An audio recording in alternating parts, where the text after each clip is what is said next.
orgasm, not climax, the orgasmic plateau, which is a huge hormonal health balancing tool. People always ask me, what's the one supplement you would take to a deserted island? I'd be like, probably just some lube. If I could source my climax on my orgasmic plateau on a regular basis, I know that I could boost my immune system, support my skin health, support regular ovulation. All of those things come from the 8,000 nerve endings in your clitoris. It's the ultimate biohack.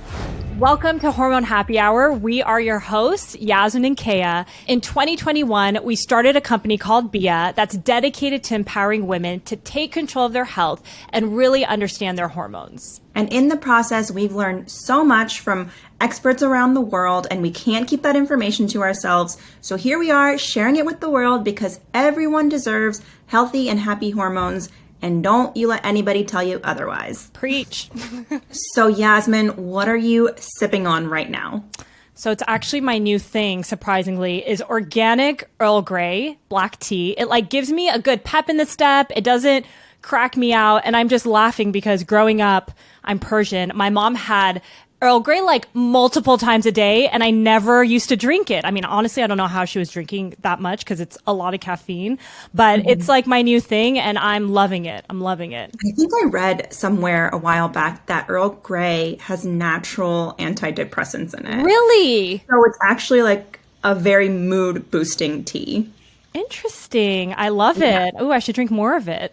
Totally. So I am having my one espresso for the day right now. And interesting is that I'm in my luteal phase and the espresso is not hitting the same way it does during my ovulatory phase. So I actually feel like caffeine really impacts me in a negative way leading up to my period. And I know this information and we talk about it in this episode too. Yeah. We talk about the effects of caffeine on your hormones, especially those struggling with hormonal imbalances. But it's always nice to just see the evidence. Do you ever feel the same way? Yeah, Kay, 100%. I mean, I know we both are really busy with work and, we're trying to incorporate more movement. And I'm also on my luteal phase. It's funny. I think we literally have the same cycle. It's because of BIA. I mean, we're literally super synced up with the new moon too. So I just think that's hilarious. But still I now track my period, but if I'm feeling a little off, I don't feel as energized. I don't feel as excited to work out. I'm always well, why do I feel this way? And then the second thought that comes to mind, let me check what phase I am in my cycle. And I'll literally open up the FLO app, which is actually Elisa's. And we'll talk about that today. I'm a big fan. And I'll be okay, I'm in my luteal phase. So I'm not going to have any judgment around it and just take it easy. But it's funny. My brain is still working through that thought because the first one is, why do I feel so off? What's going on? And then the second is, okay, let me check my hormones. So totally understand. Exactly. Totally. And that is all what's going to be talked about in today's episode. It's all about cycle syncing. Today's guest is Alisa Vitti. She is a pioneer of the female biohacking space, a women's hormone and functional nutrition expert. She's a 2-time best-selling author of WomanCode and In the Flow, both amazing books. Mm-hmm. She's the creator of the cycle syncing method. And if you are a woman in your reproductive years, you've likely heard of this. That is what today's topic is all about, how to live in alignment with your menstrual cycle. She's also the creator of the MyFLO period app, which we both use, and it's the first and only functional medicine period tracker designed to help users eliminate symptoms and optimize their diet, fitness, and time management according to their cycle. She's also a graduate of Johns Hopkins University and the Institute for Integrative Nutrition. She's been featured in New York Times, Dr. Oz, Vogue, Forbes, and she's keynoted at South by Southwest, TEDx, and Summit. She's super impressive, and we got to learn so much from her during this interview. She has a very impressive bio. She is an amazing health expert, but she's also a badass entrepreneur. And what I respect so much about Elisa is a lot of her work and what she's teaching us, especially in this interview today, and really actually all her work, is how we can optimize our life and how that impacts not only our personal life, but also our work and our business and our careers, which, is something that Kay and I love to talk about. So, she talks about when's the best time to schedule certain meetings, what's optimal in our cycle. And she also talks about times where we feel more creative and introspective and how we can incorporate that in our work. So I love it. I feel like she gives so many gems in this interview of how we can just optimize how we show up in our professional lives too. What I want women to take away from this interview and from Elisa's work is that if you don't feel the same every single day, it's okay. Women's hormones are constantly changing, and how we show up in the world will change depending on where we are in our cycle. Of course, huge fluctuations could be a sign that something's off, but if at a certain time of the month you feel a little more introverted and another time of the month you feel a little bit more extroverted, that's totally okay. And most women go through it. It's called the Infradian Rhythm, and we can actually use this Infradian Rhythm to our advantage, and Elisa will show us how. You know, this actually just quickly reminds me, Kea, before I kind of fell into this world of functional medicine and learning about Elisa, I remember telling my husband, Drew, I was like, you know what? I hate getting my period. I had horrible hormonal imbalances, and he just interviewed Elisa on his podcast. So this was like 3 years ago. And he's telling me how our hormones can be our superpower. And I was in such a bad point in my life. This is before Kay and I even started BIA. I'm like, that's complete bullshit. Like every month I feel like crap. I can't show up as my best self in business. And really, you know, Elisa was one of the first people that really opened my eyes to what, you know, things that I can do to fix my hormones, what our hormones are throughout the month. And it really shifted my perspective around this. So I was not a believer. I am now a huge believer, to the point where, you know, Kay and I started a company around all of this, and we're so passionate about education. So I just want to share that if anyone's listening who's saying, you know what, how can our hormones be our superpower? I'm struggling, you know, so many days in the month, but I just want to say I've been there before, and I truly believe this conversation can be just so helpful for you if you just give us a shot. Amen to that. I think if you're listening to this and you're a woman, you're going to walk away feeling completely in awe of your body. And you're really going to understand how amazing women truly are. So let's get into it. Welcome to the show, Elisa. We are so honored to have you join us today. I'm so happy to be here. Thank you for having me. There is so much for us to talk about, so we're just going to dive right into it. And you know, you coined the term cycle syncing years ago, and that concept of what women do in terms of how we eat, how we exercise, how we interact with the world, really based on our cycles, really mind-blowing and truly changed my life and, you know, inspired a lot of our company that Kay and I started. So fast forward to today, you know, on TikTok and Instagram, it seems like so many people now are talking about cycle syncing, and it's truly resonating with women all over the world. So we want to hear from you, its founder, its pioneer. At its core, what is cycle syncing? So cycle syncing is the method that I created out of my research into the infradian rhythm and looking at the fact that we have this second biological rhythm that women don't know about that governs their 28-day cycle, but does so much more. It governs your brain function and your immune system and your stress response system and your reproductive system.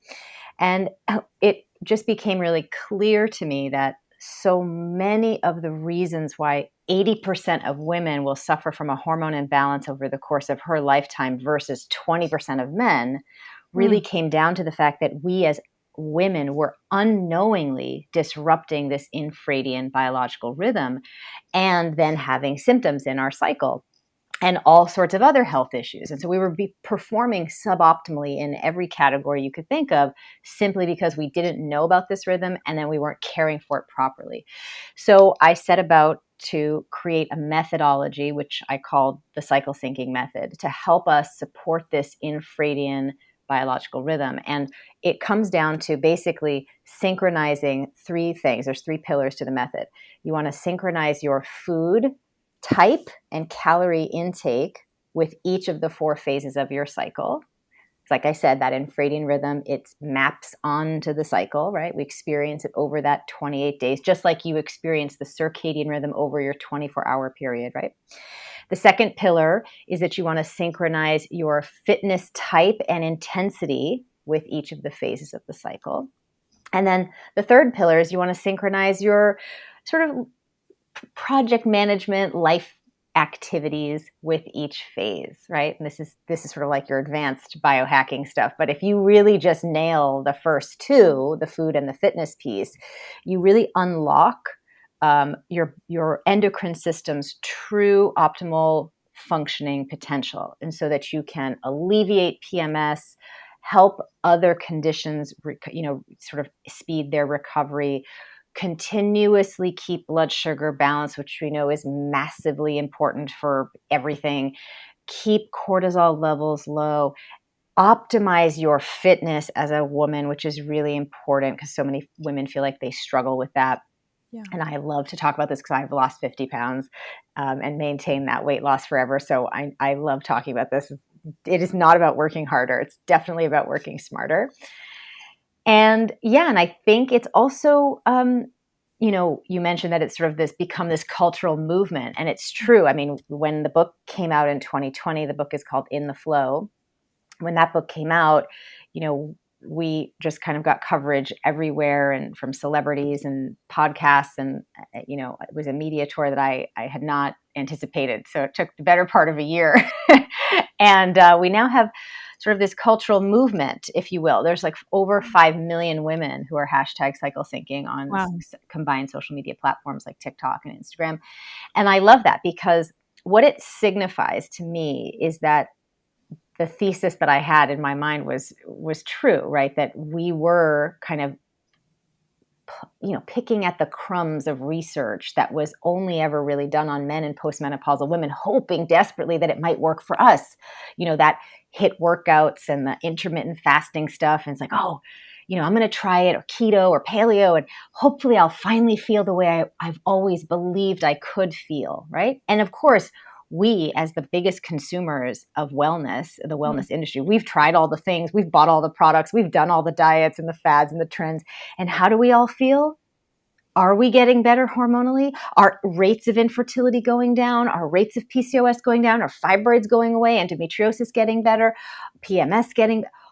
No, it's getting worse, right? It's getting way worse. And so I understand that we have this hunger for something that actually is designed for us. And I fully believe that the form of our self-care must match the function of our biology, period. Full stop, right? And so that's what the cycle syncing method is all about. You are matching and synchronizing your self-care in each phase of the cycle with what is needed by your biology, by your hormones, so that they all have a chance to perform the way they're designed to, which is to make you feel fantastic every day of the month. No downtime, no pain, no mood swings where you don't recognize yourself, no days where you feel like you're hitting your A game and other days where you're just dragging through. No, good all the time. Great, good to great. So that's what it is. And I love that women are so excited about it because it is revolutionary. It is new. And it's not often that something new comes along. And I think that I'm really proud to have written the first book about the Infradian Rhythm and to have created this method that is helping millions of women around the world to reclaim their hormonal health, but also to really step into their full potential in their lives. I love that. I know I'm skipping ahead a bit, but something that you said really sparked something in my mind of this idea that a lot of women who are struggling with hormonal imbalances and PCOS and fibroids and different things like that will jump into a keto diet or intermittent fasting or some of these things that probably work better for men. They're almost jumping into something as a form of punishment towards their body. I need to restrict. But what you're saying is kind of quite the opposite. It's like, no, we need to bring certain things into our life to support just the natural flow that a woman goes through. And I love this so much more than that, like, more restrictive mentality. Well, this is what's so insidious about gender bias in research, right? It turns us into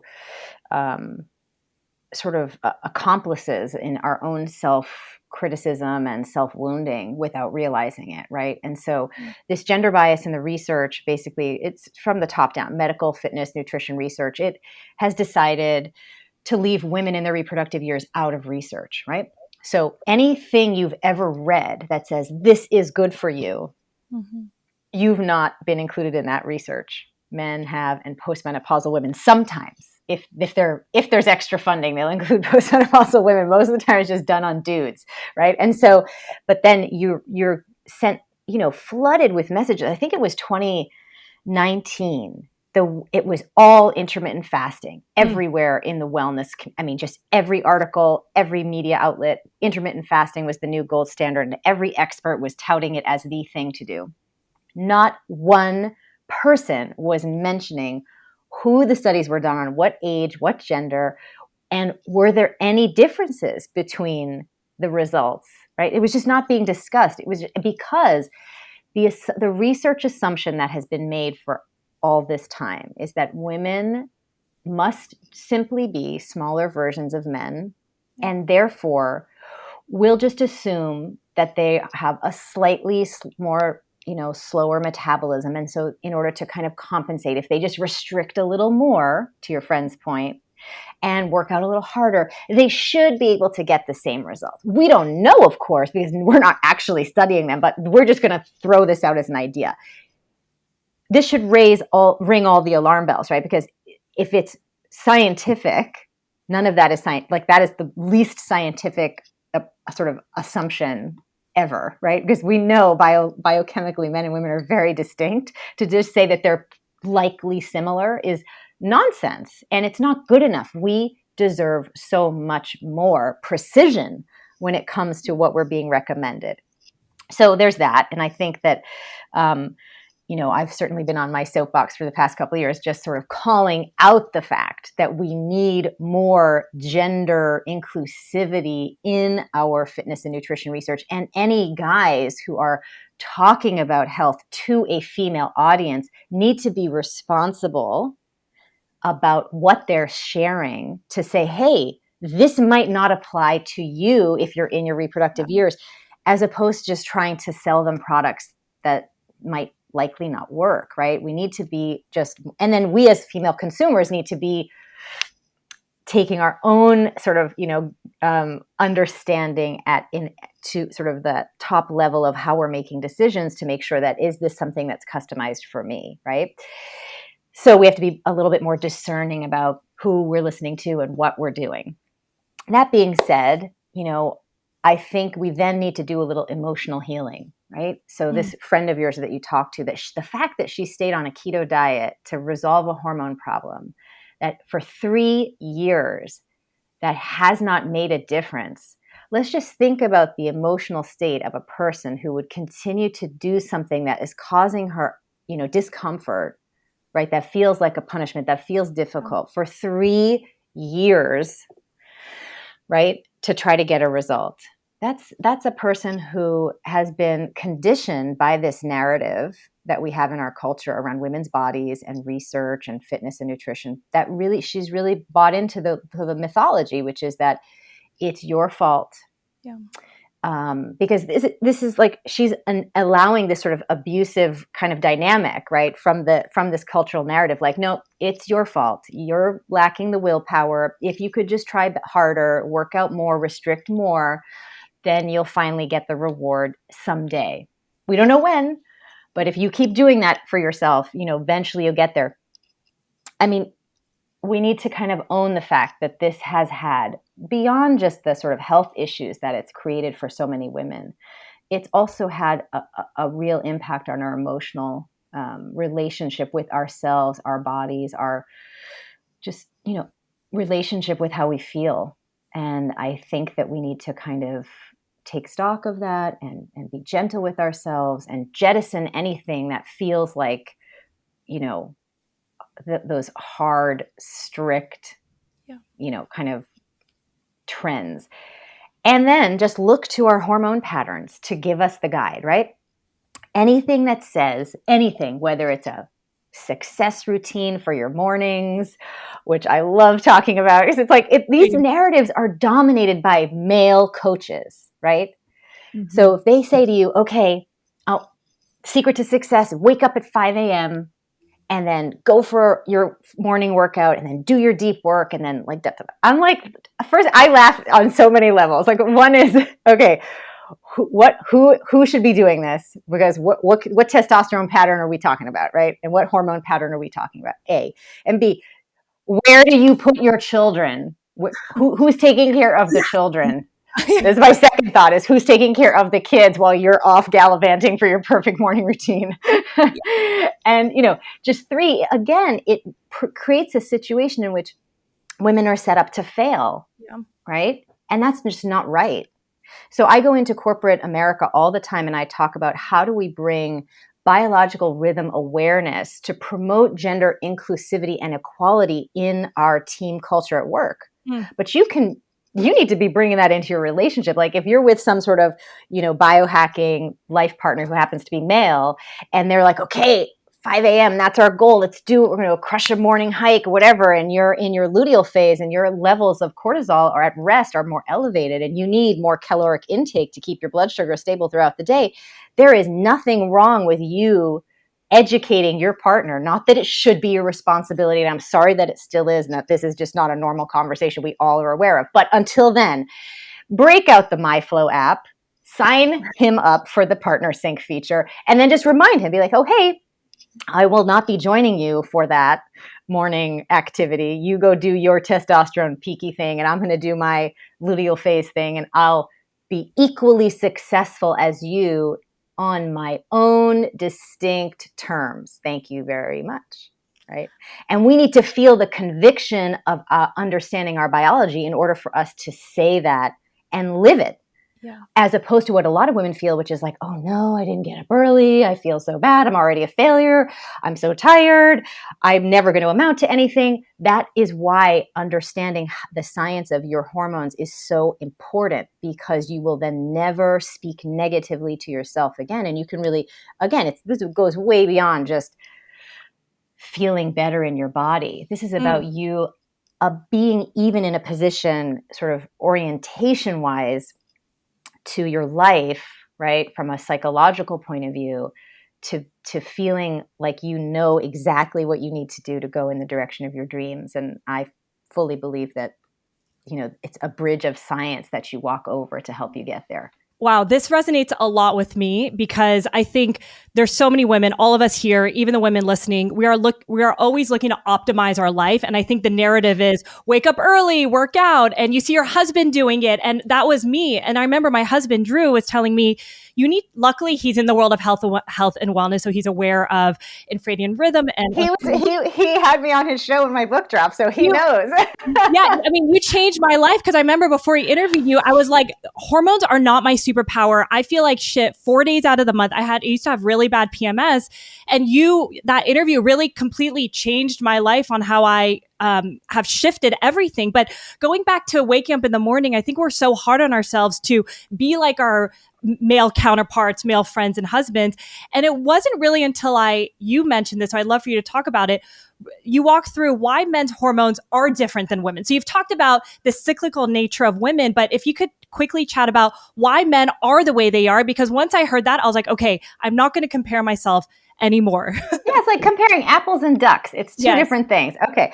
Well, first of all, let me just sort of level the playing field as well, which is that there's an additional reality, regardless of where you are in your cycle, compared to men, because the female brain is more densely wired, synaptically speaking. You require 20 minutes more sleep to go through the cleaning mechanisms that sleep provides for the brain, compared to men every day, any day. Okay. So if your husband's like 5 a.m., you'll be like, see you 5:20. Yeah. Okay. Just never wake up at the same time. It's not good for you. All right. So there's that. But from a male hormonal pattern point of view, they're cyclical too, except their cycle takes place in a 24-hour period, and your cycle takes place in a 28-day period of time. So in the 24-hour cycle, men wake up with a testosterone surge. I was just talking about this on another podcast. I think it is relevant here. I recently saw Mark Wahlberg talk about his morning routine, and he was going through it on, oh my God, who is that funny British late night, James Gordon. It was James Gordon. They were doing some sort of like, he was going to try to do Mark Wahlberg's morning routine, which was hilarious and very, very cute. But it was, clearly Mark Wahlberg has, dialed in the fact that he wakes up super early to be working out when his testosterone and cortisol are sort of like most active first thing in the morning. He's completely organized his day to then do his deep work, and do social, activities in the afternoon. So he's following this pattern. So again, it's testosterone and cortisol surge in the morning. Then you get sort of another surge of that midday. Then you start to have sort of a baby surge in the afternoon around 3:00. And then you kind of fall off the cliff. And testosterone and cortisol really take their nosedive, which is why men love biohacking, because they're like, how do I extend my concentration, stamina, and energy from 2 p.m. to 8 p.m. when they really don't have access to that from a hormonal point of view. So this is why they like all the things like nootropics and upgraded coffee and other things, because it helps if they need to do, let's say, other types of activity that are not natural to them at that time of day. What is natural is happy hour, socializing, networking, which is why corporate culture organizes happy hour at that time. And so if they front load their day with physical activity, and then mid-morning to mid-afternoon, deep work, and then later in the day, socializing, and then the latest part of the day, 8 to 10 p.m. man cave, which is their sort of menstrual moment, right, where they just need to be isolated and alone. That's a good day for a dude. And then it's rinse and repeat every day, right? And then if you go to bed by 10, you make the most testosterone that you need to make, et cetera, et cetera. Super good. This provides lots of conflict between the genders, though, right? Because in the sense that, let's say you're in your ovulatory phase and your testosterone surging all day long for a few days, and you're interested in sex at 8:30, 9:00 at night, your male partner's like, okay, I could, but it's not optimal for them. Meanwhile, they might be knocking on the door at 6 a.m. and you're like, I need a nap, right? So, it's interesting, and it requires a little bit of compassionate navigation and compromise when we're talking about how do we interact with each other beyond sex, beyond, and that's, again, the partner sync. It's all mapped out for you there in the partner sync feature of the MyFLO app. So that's very specific to men. For women, I've often been asked in interviews, well, what's the perfect morning routine for women? And I said, well, it depends on which phase of the cycle we're in. If we're talking about the first half of the cycle, follicular and ovulatory phase, then, early morning stuff is great. Go ahead, do your workout in the morning. Your resting cortisol levels are lower. Your blood sugar is just naturally a little bit more stable because you require fewer calories during these two phases. So you could go and do a workout in the morning and feel pretty good afterwards. Mm-hmm. If you do that in the second half of the cycle and you're doing the wrong types of workouts, aka cardio or HIIT workouts in the morning, resting cortisol is already elevated. You need more calories in these two phases, the luteal and the menstrual phases. And if you work out on an empty stomach, you're going to be just jacking up the cortisol, disrupting insulin, and you will feel terrible the whole day. It's not ideal to wake up and do that in the morning, right? Mm-hmm. But in the luteal phase, progesterone is, in huge concentration in your brain chemistry. So you're calm, centered, and focused. Get up and do your deep work. Maybe a little meditation, maybe a little stretching, but get right to it, because that's what you're going to be in the mood to do. And then take a body break when you feel energized, maybe after lunch, after you have your nice stable blood sugar, working for you. Do a 2:30, 3:00 workout if you can, or a lunchtime workout, right? Have a little snack, keep your blood sugar stable, and don't do any cardio. You're going to do just heavy strength training, right? Slow and steady, heavy strength training. You could do heavy Pilates, but nothing where you're like bouncing around, so to speak. And it becomes very easy to start planning your life in this dynamic way, right? And that's the thing. You have to sort of let go of the idea that there's this one perfect day, the one perfect schedule, the one perfect diet, the one perfect calorie amount, the one perfect workout at the perfect time of day. And if I could just be that girl that has this perfect day every day like clockwork, then I would be my best self and have my dream life. No, I am here to tell you, hell no, that is not how it's going to go down. You need to let that go and you need to embrace a new word. Let's get rid of same and static. And I want you to feel this word, live into this word, dynamic, because that is how your hormones are. They change all the time. And that is the life that you want. You desperately want a life that is dynamic and exciting and changing, because you're always interested in new things as you go through the cycle. Your brain changes 25% over the course of the month. You are a multi-passionate entrepreneur, or whoever you are, whatever you're doing. Embrace the dynamic self that you are, and that's how you build a dynamic life. 100%, period. All the puns intended all the time when I say period. So there you go. Let's get rid of the static. That works for dudes. If you have female hormones, dynamic self-care equals great health equals a dynamic life. And so what we're talking about here is everything that you're saying, essentially the Infradian rhythm. Is that like the Infradian rhythm includes all 4 stages of our cycle? So the Infradian rhythm is the biological rhythm in your body that governs the timing of these responses, right? So let's use something we already understand, which is the circadian rhythm, right? So it's too simplistic to say that the circadian rhythm only governs your sleep-wake cycle. We know that it governs way more. It governs the timing of when your bowels are the most active, when they're the least active. This is very useful. Can you imagine if you're trying to get your deep REM sleep and you just all of a sudden are woken up with the urge to have your bowel movement? I mean, this would be catastrophic for your well-being. So, and then it's also about blood pressure timing and all sorts of things that take place in the body. There's a nice sort of conductor style energy that the circadian rhythm is keeping the timing of lots of different functions of the body. So everything has a time and space. The infradian rhythm also kind of governs this cyclical pattern that we experience over the course of these 4 phases, but it goes well beyond when you're ovulating and when you're bleeding. That's too simplistic as well. So I mentioned these brain changes, right? In 1996, Dr. Catherine Woolley at Northwestern University discovered that the brain changes in women during their cycle up to 25%. So the way you approach things creatively is a little bit different. We can kind of go into that specifically, which hormone ratios are doing what in the brain.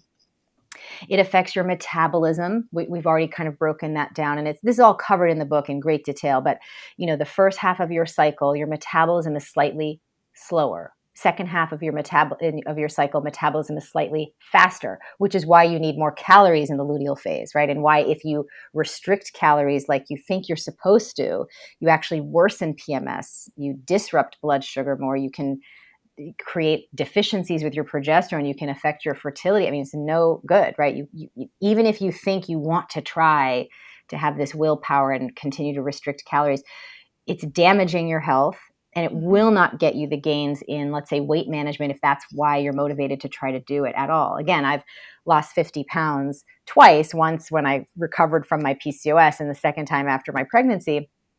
And what I'll tell you is that I did it without restricting and without excessive working out. I did it by using the cycle syncing method, of course, because why would I do any other thing while I have a cycle, right? There's no other way to do your self-care when you have a cycle. There really just isn't. Once you stop having your cycle and you're postmenopausal, when I'm postmenopausal, you will find me intermittent fasting and heavy strength training all day, every day, same every day, because the studies show that that's what's optimal, and that's what the form of my self-care will match my biological needs at that time, right?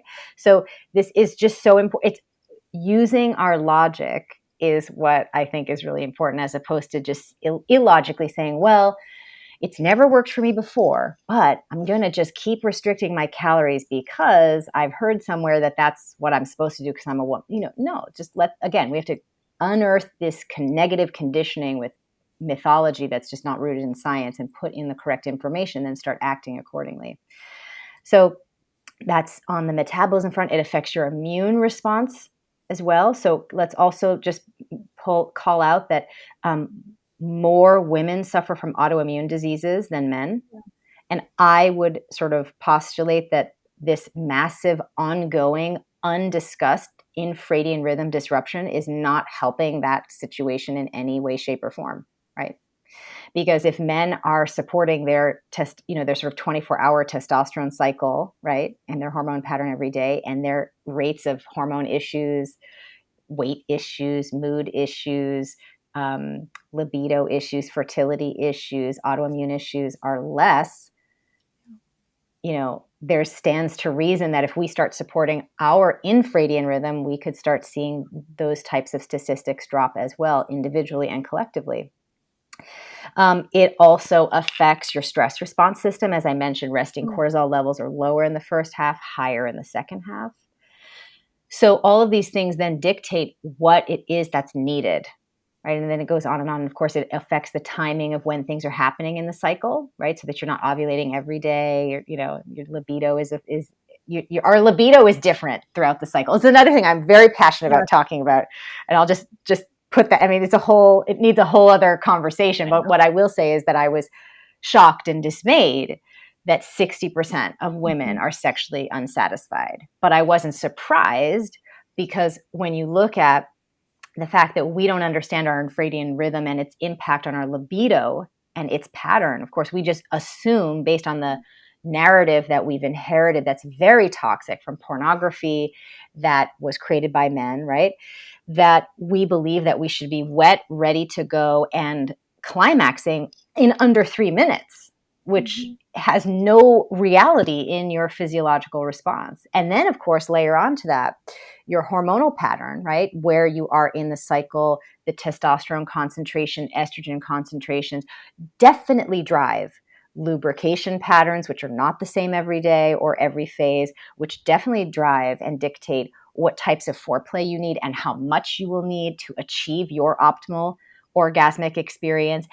And that's so important, because orgasm, not climax, the orgasmic plateau, which you can learn about in the book, so there's a whole chapter dedicated to this, is a huge hormonal health balancing tool, right?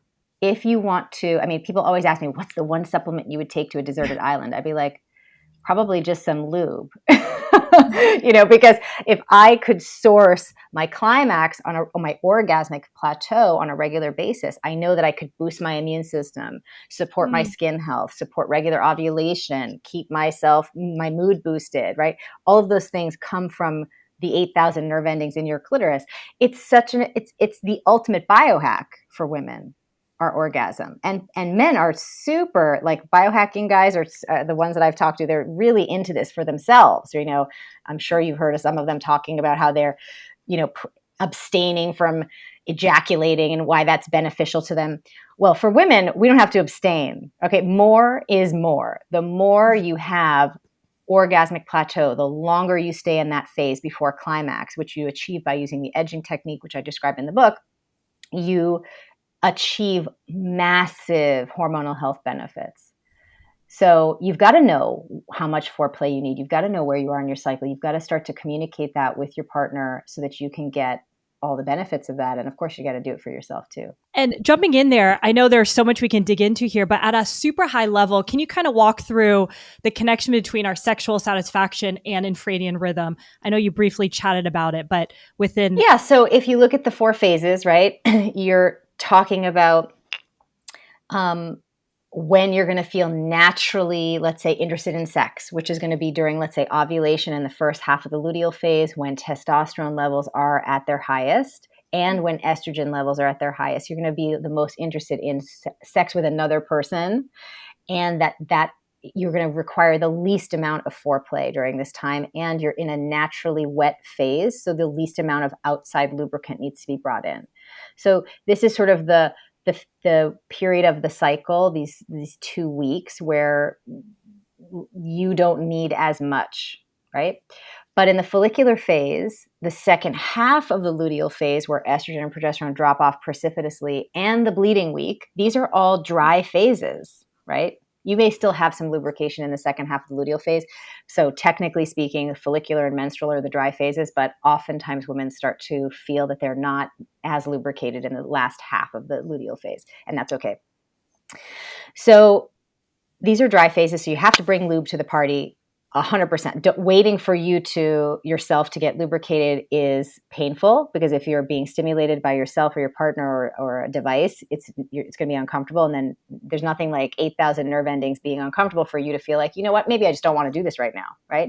So lubrication is a requirement before any activity takes place in those two phases. And you could say, gee, but if I'm in my menstrual phase and I'm bleeding, that's wet, right? No, menstrual blood, any kind of blood, if you get a cut, right, as soon as it's exposed to air, what happens to that? It starts forming, it's like sticky, tacky, uncomfortable, right? So you need lube in both of these phases. And then because there's no testosterone and very low estrogen in those phases, your desire is lower. That does not mean that you don't want to do it or you should not do it. It just means that to source desire is not going to be driven, let's say, from that testosterone estrogen surge combo. It's going to be driven by something else. So that could be you reading some erotic literature. That could be you doing something fun and new with your partner, like going on a hike and reminiscing on your first date. And then, the next thing you know, you're smooching on the side of the mountain. And then, you want to go home and you're interested and you're in the mood. But it's not going to be driven by that internal hormonal, sort of level. And so that's what it's about. It's really about, again, matching the activities to help you source your desire and achieve your pleasure in each of the phases. I mean, there's so much to say, but that's sort of like at the highest level what I can quickly give you. Yeah. Let's go back to intermittent fasting, if that's okay. I am a new mom, and so I have been unintentionally intermittent fasting and time restricted eating most days of the week. Get up in the morning and taking care of all the baby's needs. And I've noticed I've not ever been one to skip breakfast or anything like that. But in the past, probably almost a year now, I've been noticing some really kind of negative changes that have come with just this unintentional skipping of breakfast, holding on to fats, things like visceral fat popping up in places that I never had that before, just feeling more like hangry and this blood sugar roller coaster. And so I really want to break down for anybody who's in their reproductive years, like, because I've personally seen how damaging it has been for me, what do women go through when they're intermittent fasting in those reproductive years? Well, that's what I sort of brought to the book in terms of research, which was that it's the exact opposite of all the benefits that are sort of promoted for intermittent fasting. So you could gain weight, it can disrupt your thyroid, it can disrupt ovulation, it can disrupt your mood, it can disrupt your cognitive function, it can shrink your ovaries. Like, this is not something that you should be doing, right? You can do the golden fast, which is that sort of 12 to 13 hour fast overnight. That's it. If you wanted to get away with a little bit of an extended fast, you could do that in the follicular and ovulatory phases when your caloric intake requirement is lower, but not beyond that. Yeah. I was listening to your interview with my brother, and when I read your book, and how your cycle was off track kind of from age, was it 12 to 22? Correct. And I know with a lot of situations with PCOS, those changes are happening very early on with young girls who are 12, 13, 14 years old. And maybe in that situation, they're just like, maybe they go to their doctor, maybe they don't, who knows? They kind of put up with it, and they say, or they get put on birth control, or they just think, oh, something's just wrong with me. And they're living with an irregular cycle for years and years and years. So if we could talk about that PCOS component too, because a lot of our audience has that, and how it can start super early. So if there are women who are listening to this who have daughters who have irregular cycles, what is your advice to them? Well, I think if you are a parent, a mom, a father of a young girl, you need to understand that puberty begins in the brain at 9, just like perimenopause begins in the brain at 35, right? There are these very slow, gentle shifts in the pituitary gland that start talking to the ovaries in slow ways, so that, all of a sudden you don't wake up overnight fully formed as a woman, right? It's a slow process. And that's important, right? For example, my daughter is about to be 8, and she's exposed to kids at school who are eating very differently from how we eat. And she's like, I want that stuff. And I said, okay, well, let's just talk about why we eat the way we eat, right? Because I said, I have 7 years between the age of 7 and 14 because our bodies are cellularly remade every 7 years, right? So I have 7 years from your age 7 to your age 14 to nourish your cells and your endocrine system with the right building blocks to help you go through this big transition that she's aware of because she has older cousins, right? And of course, because she has me as a mom, that's going to take place around that age. I said, so what you eat today is going to make the body that you get to live in from 14 to 21. And she's like, oh.